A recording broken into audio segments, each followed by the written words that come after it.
یہ سلسلہ سیدنا امام زین العابدین رضی اللہ تعالیٰ عنہ سے لے کر آج تک صوفیاء اور اولیاء کی جماعت میں جاری و ساری ہے۔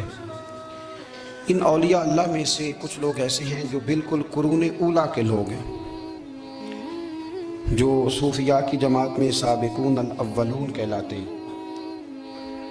ان میں ایک بہت بڑا نام داتا گنج بخش علی حجویری کا ہے۔ حضرت ابو الحسن سید علی بن عثمان حجویری رحمۃ اللہ علیہ، داتا صاحب رحمۃ اللہ علیہ کے وصال کو تقریباً 1000 سال ہونے کو، اسلام کی تاریخ 1400 سال کی ہے، اور 1000 سال پہلے کے داتا صاحب بزرگ ہیں۔ داتا صاحب فرماتے ہیں میں اس زمانے میں مرید ہوا، مجھے اجازت ہوئی، میں نے اپنے مرشد کی خدمت کری، پھر مجھے حکم ہوا، اپنے قلم سے لکھتے ہیں، پھر میں لاہور آیا۔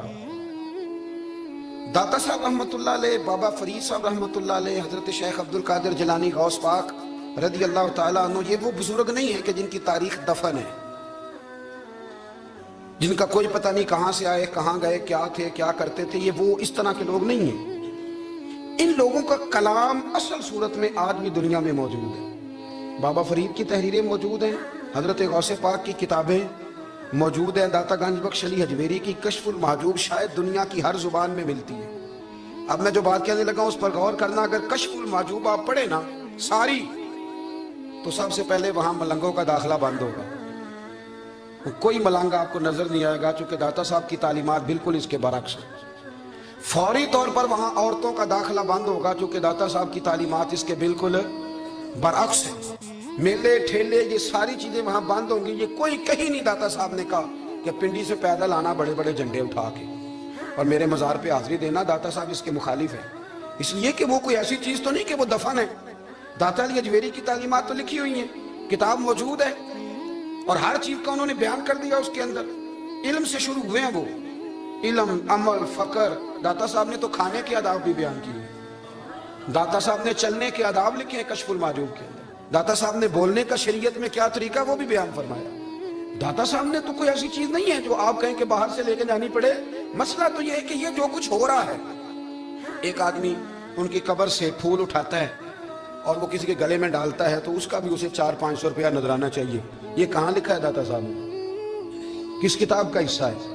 ان کے مزار کو آپ جس مرضی چیز سے غسل دیں، اور داتا صاحب نے نہیں کہا تھا کہ سندل لے کے آنا تو میری قبر کو غسل دینا، انہوں نے کہیں نہیں کہا۔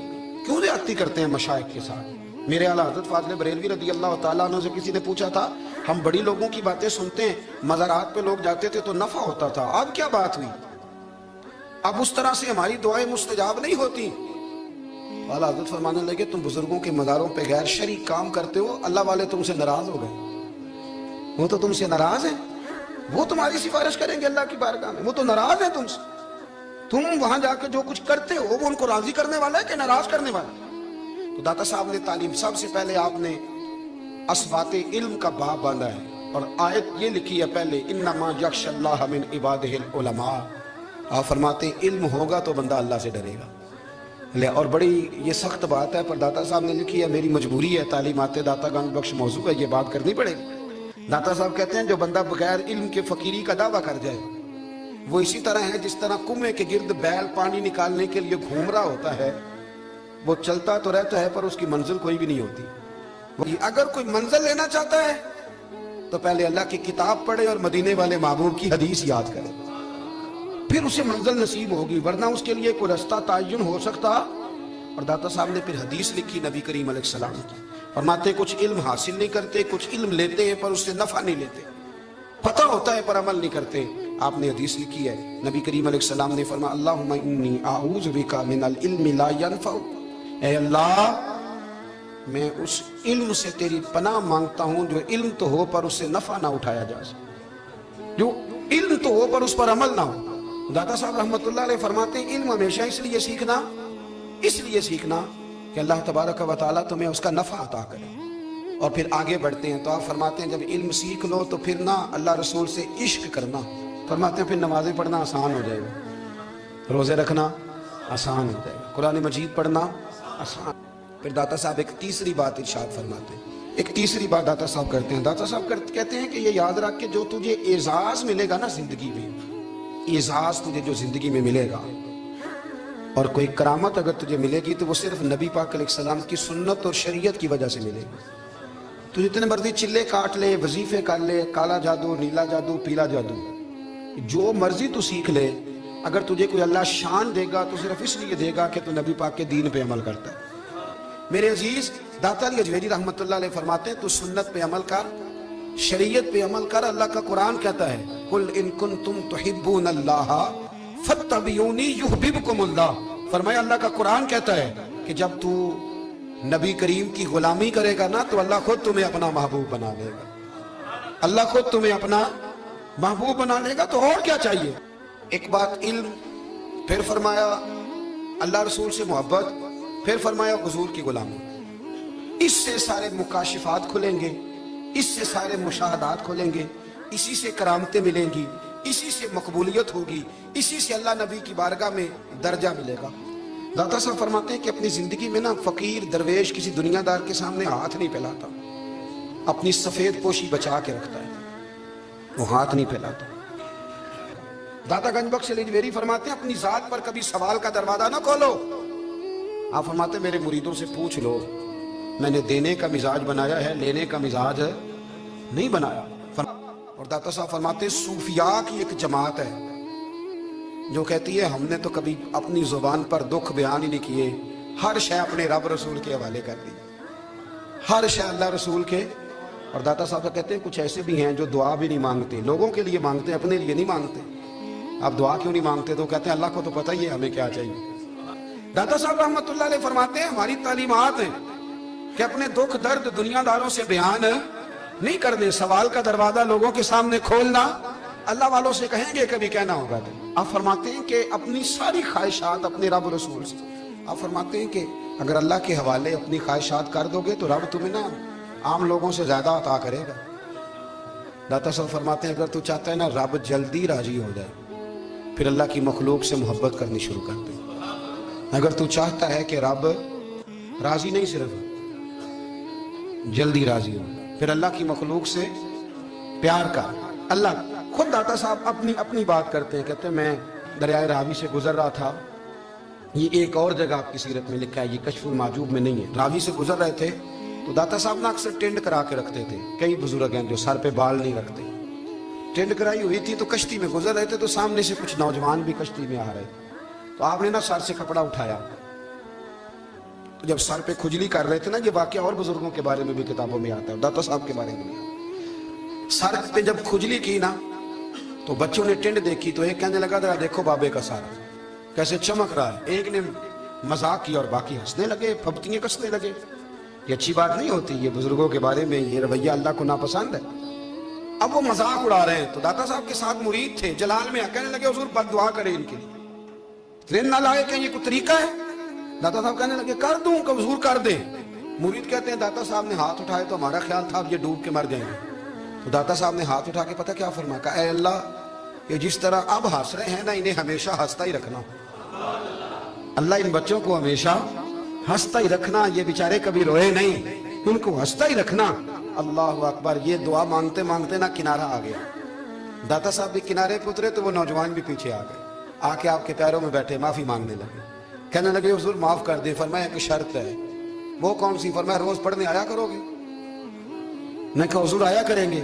شیخ آپ کے خلیفہ ہیں، وہ فرماتے ہیں کہ عجیب ہے، میں ان کے ڈوبنے کی دعا کرا رہا تھا اور منظر یہ بنا کہ انہوں نے توبہ کر لی، داتا صاحب سے پڑھنے لگے، کوئی شیخ الحدیث بن گیا، کوئی شیخ القرآن بن گیا، بہت بڑا درویش بن گیا۔ کہتے میں ہمیشہ سوچا کرتا تھا کہ میں چاہتا تھا ڈوب جائیں، پر وہ ایسے تیرنے لگے ہیں کہ کئی اوروں کو تیرانے کی سہولت اللہ نے انہیں عطا کر دی، آسانی دے دی ہے، اوروں کو بھی بہت ساروں کو وہ لے کے اوپر کی طرف اٹھا کریں گے۔ نبی کریم علیہ السلام نے فرمایا جنت میں کثرت بھولے بھالے لوگوں کی ہوگی، جنت میں کثرت بھولے بھالے لوگ جنت میں، وہ جو آسمان پہ تارا لگا بھی آتے ہیں پھر شام کو دوبارہ لے بھی آتے ہیں، وہ تیز بڑے ہیں پر رہ ہمیشہ پیچھے جاتے ہیں، وہ جو سادے ہیں جو چکروں میں نہیں پڑتے۔ داتا علی اجمیری کہتے ہیں اللہ کی مخلوق سے پیار کر، اللہ تم سے راضی ہوگا۔ آپ نے دلیل کے طور پہ بنی اسرائیل کا ایک واقعہ لکھا، آپ فرماتے ہیں بنی اسرائیل کے اندر ایک شخص تھا جو پہاڑ کی چوٹی پہ عبادت کرتا تھا، لوگ اوپر چڑھ کے ملنے کے لیے آتے تھے، رستے میں ایک ڈھلان تھی، لوگ اس پر چڑھتے تو پاؤں پھسل جاتے, بہت سارے لوگ گر جاتے. ایک دن وہ شخص کہنے لگا اللہ اگر تو اسے نہ بناتا تو کیا ہوتا, ایسے بیکار بنا دی, رب ناراض ہو گیا. اس وقت کے پیغمبر علیہ السلام کو وہی فرمائی, اسے کہو تو میری تخلیق پہ اعتراض کرتا ہے, جا میں نے تیرا نام ولیوں کی صف سے کاٹ کے نافرمانوں کی صف میں لکھ دیا. وہ نبی اس امت کے علیہ السلام تشریف لائے اور آ کے اسے کہا کہ رب کریم نے تیرا نام کاٹ کے نا ولیوں کی لسٹ سے نافرمانوں کی لسٹ میں لکھا ہے. کہنے لگا حضور اللہ نے خود لکھا ہے؟ کہا ہاں. وہ سجدے میں گر گئے, یا اللہ تیرا شکر ہے, یا اللہ تیرا شکر ہے. وہ پیغمبر فرمانے لگے یہ کیا کر رہے ہو؟ عرض کی حضور آپ نے کہا نا اللہ نے میرا نام لیا, میں کہاں اور میرا رب کہاں؟ اس نے میرا نام لیا. حضور میں تو اپنے آپ کو کسی کھاتے میں نہیں سمجھتا تھا. اچھا اگر مالک نے اب مجھے نافرمان فرما دیا ہے اور میری غلطی سے فرمایا ہے, دوزخ میں تو میں جاؤں گا. حضور آپ اللہ کے نبی ہیں, آپ کے ذریعے ایک التجا ہے مالک کے حضور, رب کریم سے عرض کیجئے گا کہ اب مجھے دوزخ میں تو پھینکنا ہی ہے, تو میرا وجود اتنا بڑا کر دے, اتنا بڑا کر دے کہ میں اکیلا جہنم میں آ جاؤں. میرا دل نہیں کرتا اللہ کا کوئی اور بندہ دوزخ میں جائے. میں چاہتا ہوں اتنے پیارے پیارے مخلوق پیدا کیے اس نے, کوئی جلے نہ, کوئی دوزخ میں جلے نہ. مجھے بڑا کر کے نہ اکیلا بھر دے میرے وجود کو, میں اکیلا جلوں گا. عرض کرے رب کی بارگاہ میں. وہ پیغمبر وہی کھڑے تھے, وہی آئی, اے میرے نبی سے کہہ دو تو میرے بندوں سے پیار کرتا ہے تو میں تجھ سے پیار نہ کروں؟ جا میں نے تجھے معاف بھی کیا, تیرے لیے جنت کا فیصلہ بھی کیا, اور قیامت میں جس جس کی تو سفارش کرے گا میں ان سب کو بھی جنت عطا کر دوں گا. ڈاکٹر صاحب کہتے ہیں اگر تو آسانی چاہتا ہے کہ اللہ جلدی راضی ہو تو کسی کا بھلا کرنے کی کوشش کر, کسی کو نفع دینے کی کوشش کر. کوشش کر کہ اللہ کی مخلوق سے کوئی پیار ہو جائے, کسی کو تسلی دے, کسی سے محبت کر, کسی کے ساتھ تو خیر والا معاملہ کر. رب کریم تیرے لیے آسانیاں کرے گا. داتا صاحب رحمۃ اللہ تعالی علیہ نے خدمات کی, کوئی زمین نہیں داتا صاحب کی, کوئی شخص نہیں بتا سکتا کہ اتنے مربع تھے, کوئی نہیں بتا سکتا کہ داتا علی اجویری رحمۃ اللہ تعالی علیہ اتنے بڑے مکان میں رہتے تھے. ایک مسجد بنائی ساری زندگی. ایک دفعہ ایک صاحب مجھے کہنے لگے جی وہاں لوگ بڑا سجدے کرتے ہیں, شرک کرتے ہیں, فلاں کرتے ہیں. طالب علمی کا زمانہ تھا, میں نے اسے کہا چل یار چلتے ہیں, آجا حضرت یہ پتہ تو کریں. اتفاق کی بات کہ ہم جمعے والے دن گئے, عصر کی نماز تھی. داتا صاحب کی مسجد میں نا پہلی صف سے لے کر تو باہر تک گیٹ تک رش ہوتا ہے جمعے والے دن, دیکھا کبھی آپ نے؟ پھر نماز کے بعد جب ہم وہاں بیٹھے نا تو چاروں طرف پھٹیاں لگی ہوئی ہیں, لوگ قرآن پاک پڑھتے ہیں. اگر کوئی ایک آدمی ہزاروں میں سے غلط کام کرے بھی تو وہ داتا صاحب نے تو نہیں نہ کہا اسے.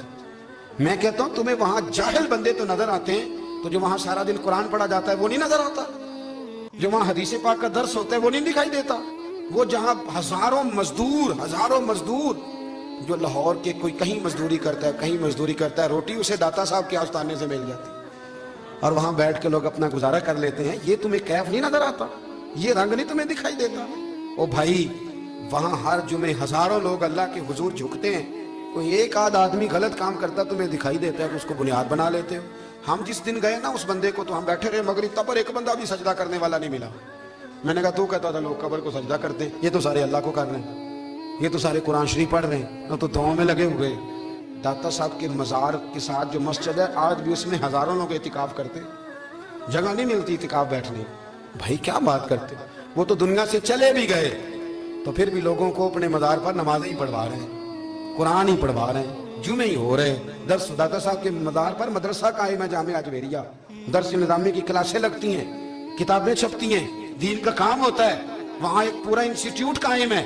مہربانی فرمائیں اب تعصب کی اینک اتار دیں, فرقہ واریت کا ذوق چھوڑ دیں, صحیح کو صحیح کہنا سیکھیں, اصل کو اصل کہنا سیکھیں. اور اہل حق سے بھی میری گزارش ہے ان کی تعلیمات کو سمجھیں, میلوں ٹھولوں سے غیر شرعی باتوں سے بچیں. اللہ ان کے درجات بلند کرے, ہمیں ان کی راہوں کا مسافر بنائے. آخر دعوانا